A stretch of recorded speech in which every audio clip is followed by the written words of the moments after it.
Hey everybody, it's Mike Venus, and I want to do this video speaking on 5 tips to improving your workflow as a music producer, right? So tip number 1, very simple. Pick one piece of gear or one DAW and master it. It will help with your workflow tremendously because everything becomes automatic. See, I was watching an interview yesterday about Madlib, and God, I hope it ain't like this whenever I get interviewed. But the guy who was interviewing, it was a Red Bull interview. You can find it on YouTube, and the guy was so analytical. Like I don't think people understand. Like people who make music, like the ones that are really good at it, they don't think. Like when you're in the moment, you don't think. You just do, right? Because music is emotion. You know what I'm saying?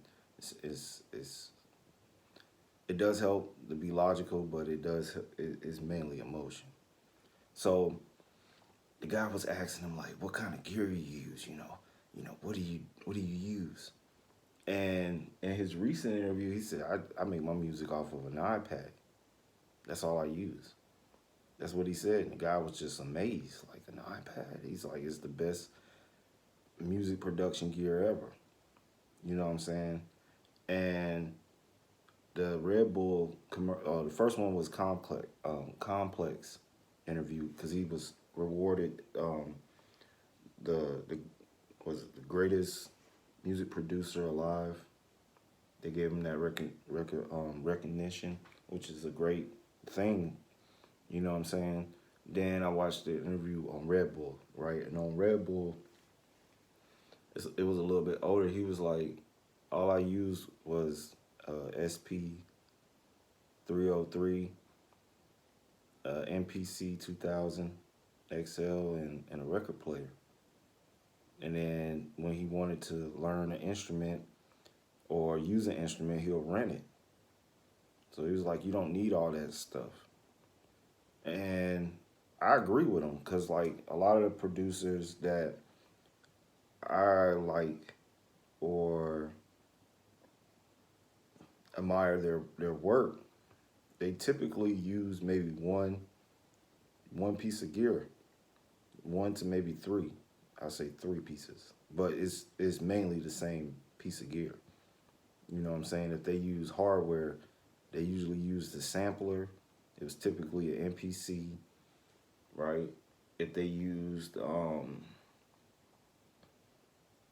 software, they would use one particular DAW. They wouldn't just hop around.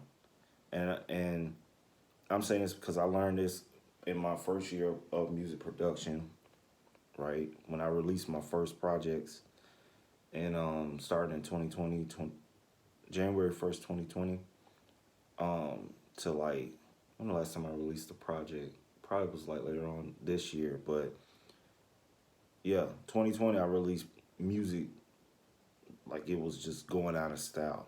And a lot of that was because in that year I had bought, I want to say I bought most of my gear that I use. So for starting out, I made music off of my phone, right? Using GarageBand, which is an iOS device. And I got really good with that. I released my first 28 albums um, off of my phone. And then whenever I saved up my money and I did my research, I realized that I work better with hardware because I'm kinesthetic learner, visual learner, but it's certain limitations with working just off. I can't play keys and stuff like that. I had to use a MIDI control, so I said, and I'll get distracted on my phone. So, and I was killing it too. The battery was getting demolished. So I stepped up and I got the MPC Live too. Right, I got it when it dropped because I saw all the producers before that worked in music. They were able to use that as their main sequencer and um, main thing in their studio. And I like the ability of being mobile, so I had got the live too when it came out, and it tremendously affected my workflow. I had to learn a whole new workflow because it's totally different from working on GarageBand on iOS. If anybody, like if you're working on an iPad or a phone, it's similar to Ableton, but not like Ableton. If that make any sense, like you work like in Ableton, you got clips, and GarageBand, you got cells, meaning you can program loops in these little cells and trigger them just like Ableton, right? And the MPC workflow is totally different from that. So it took me a while, but I stuck with it. I got pretty good with it, and then I got the Force, which is similar to GarageBand and Ableton, but I still learning the machine because they keep updating the firmware. But I love it. It's a great, you know what I'm saying. But the time with number one, I had to learn the piece of gear and master it, and that's why in 2021 I only released maybe about 2 albums and one single, and that's just because of the fact that I took time off to learn this machine, the Akai Force, which is a fucking beast. It's a monster. It's a monster. And but yeah, with that I realized like, dude, I can't keep jumping around grabbing a bunch of gear. I need to just hone in and stick to one thing. So that's my first tip. Get a piece of gear or get a DAW, whatever you capable of getting and using, and master it. Stick with it. Cause, I feel like my production was getting really good by the time I switched from my phone to the MPC, and then with the MPC, I had to learn a whole new thing of how, to mix and master and all that stuff. And some of my production suffered from that because I made the big jumps, you know what I'm saying? But now it's getting better. So yeah, tip number one, pick one piece of gear or one DAW and master it. Tip number two is very important. Figure out what type of workflow you want to do, right? So like for an example, like I said, the Force and GarageBand and is based mainly off of clip launching, clip based workflow, right? Similar to like Ableton, stuff like that, Bitwig, where the MPC is not like that. And I realized very quickly, even though I can make music and am pretty efficient on the MPC, it's not like the workflow I'm familiar with coming from GarageBand iOS, which is more clip based. So now that I know what type of workflow I'm more drawn to, that will be something that if I in the future look to either add on a piece of gear or get into a particular software, it will be more catered to that workflow because that workflow fits with what I do and how productive I can be, right? If all I know is the MPC workflow and I jump to the Force, it's night and day. If I know the MPC workflow and I jump to a DAW and it's not similar to this, then I'm gonna be SOL. So I have to start all over. So yeah, first pick a piece of gear, learn it, master it. Second, know your workflow. If it's clip launch, if it's the MPC type workflow, you know what I'm saying? Know what you do. Third, very important, because most people overlook this, and I hear and I see a lot of people talk really bad about it, but knowledge. I really feel that a lot of people they don't want to put the work in when it comes to stuff like this, but knowledge is power. Ricky Martinez, his channel, he always said that knowledge is power, and it's true. Music is a language, bro. I don't care what nobody say. Music is a language, and part of that language, just like with any language you learn, you gotta learn the basics, bro. You gotta know the alphabet. You gotta know from the alphabet how to make words. In this case, the alphabet will be the notes. You know what I'm saying? Then you learn how to take those notes or letters and make words, which will be your chords, and then you piece the chords together to make a sentence. In this case, a chord progression. The melody would be like phrases. You from the the 12 notes you learn different scales, which are like you know languages, and then you learn how to piece the notes together to create phrases and stuff like that. So that's important because going back to what I stated before, to drop 500 over 500 songs and over 60 albums in the span of 14 months, that was really because of the fact that I had knowledge, right? So first, I'll suggest get a book on music theory. If you can't afford to go to one of these prestigious schools, right, like Berkeley or whatever, because you do have to get in there, but we live in a beautiful time now with uh, the internet, social media. But I get distracted on social media, so this is why I go and get the book, right? They're inexpensive. You can get them at any music store, any bookstore, like Barnes and Nobles, Books a Million.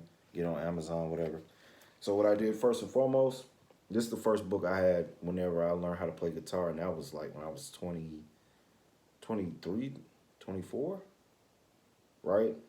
And I gave my original copy, I gave it away, but I just got this back. It is crucial. It helps tremendously. And I learned at my own pace. And then whenever I wanted to step up my vocabulary and become more fluid in, you know, harmony and melody, just kind of advance, I got this one on jazz, which helps tremendously. So knowledge is key. I also suggest this book right here, Sacred Sounds by Tim Anderson, or excuse me, Tim Andrews, excuse me. Great book. It goes in about different keys and stuff like that. More on like how it affects you emotionally, spiritually, physically, stuff like that. Because what you do, the type of music you put out, it puts out vibrations and it resonate with certain people. You can hurt or harm people with music. Believe that. So knowledge. You got to get knowledge. Now I'll say this: just because you know something, don't mean it's just gonna make your music better.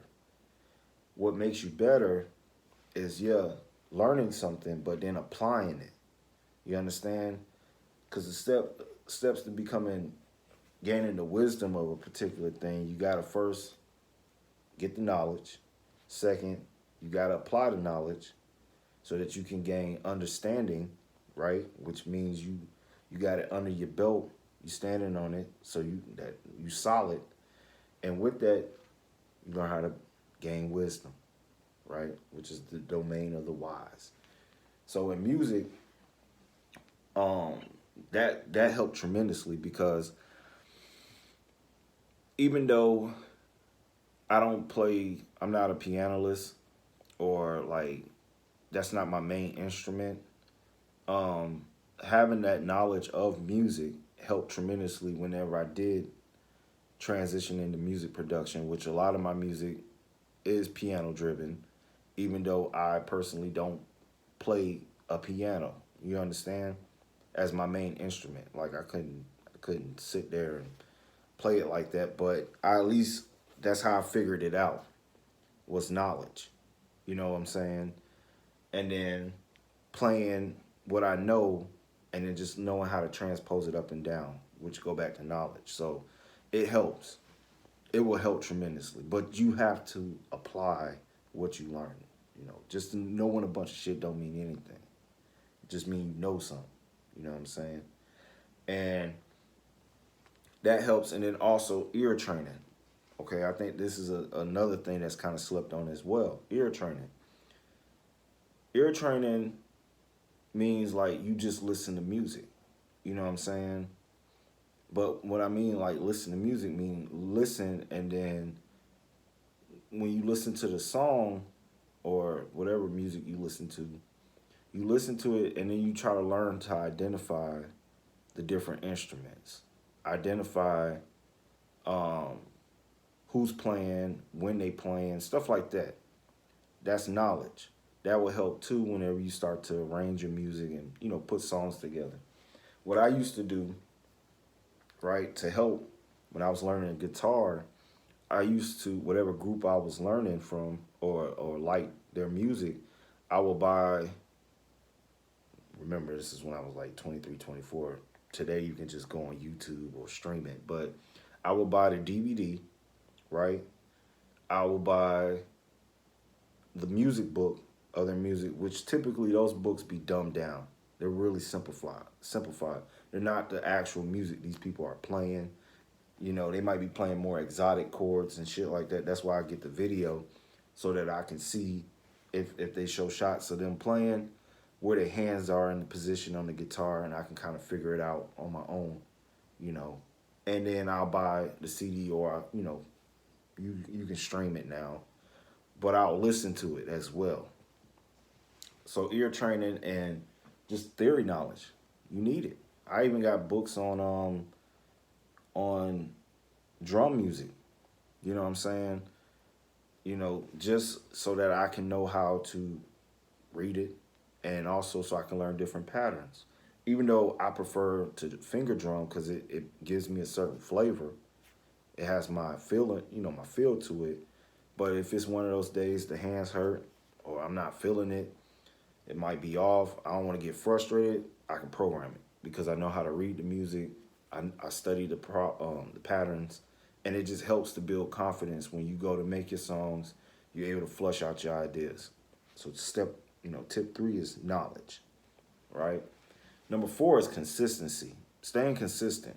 You know, um, I'm very appreciative to anybody that subscribes to my music or even to my YouTube channel or follow me on different social media platforms. I'm very appreciative because I strive to be consistent.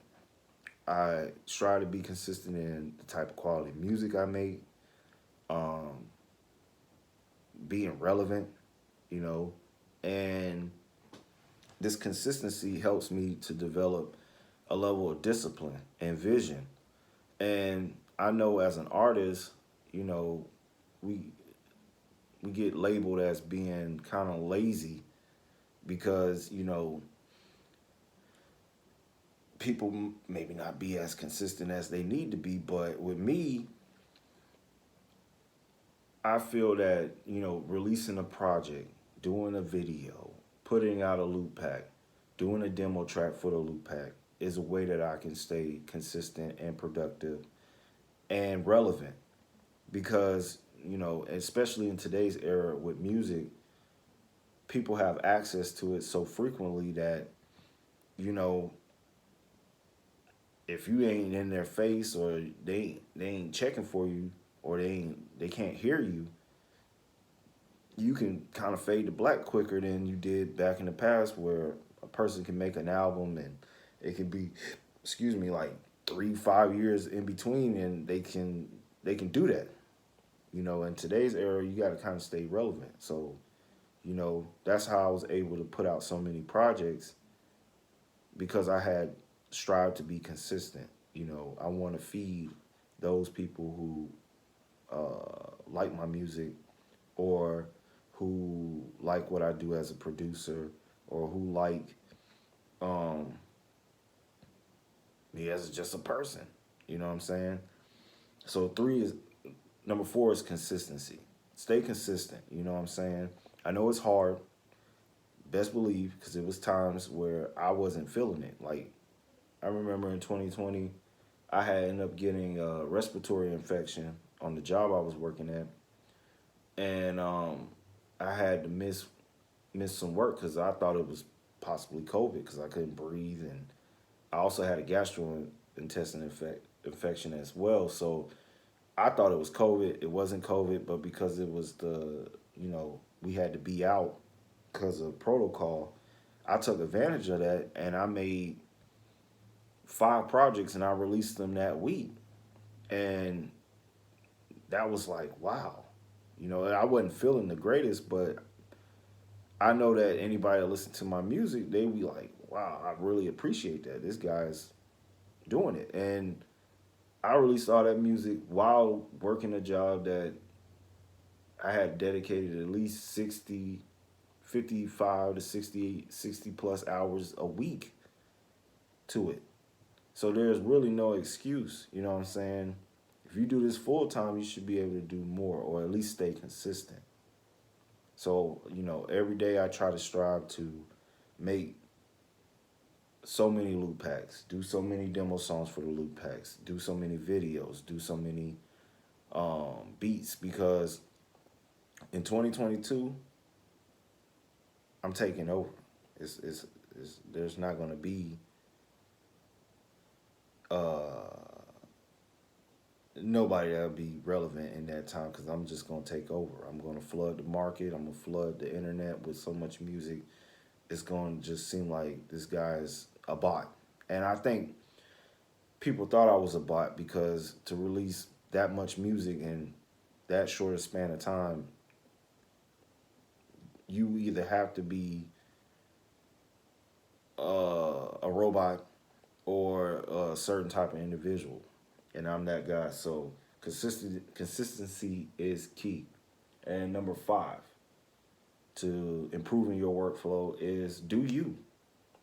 This is important. The reason why I was able to do that was because I wasn't trying to be everybody. I wasn't trying to make music like this person. Now, don't get me wrong, everybody have heroes or people that they admire or people that they strive to emulate when they first start making music. But at the end of the day, it's you. People gonna like your music because of you. They vibe with you.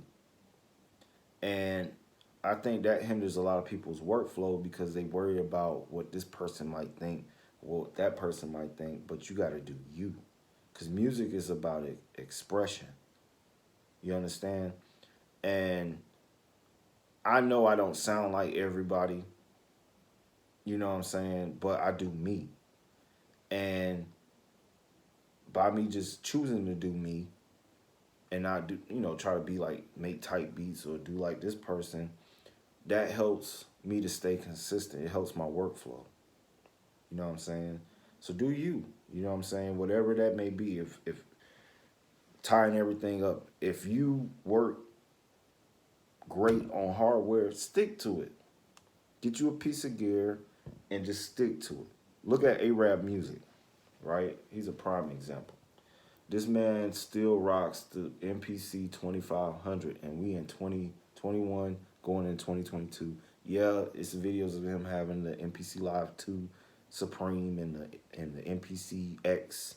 You know what I'm saying? But anytime you see that man, he's rocking the same machine. He done mastered that thing. You understand? And he does him. Nobody plays drums like A-Rap. I don't even think people can finger drum like him. They try, but you know his music when you hear it.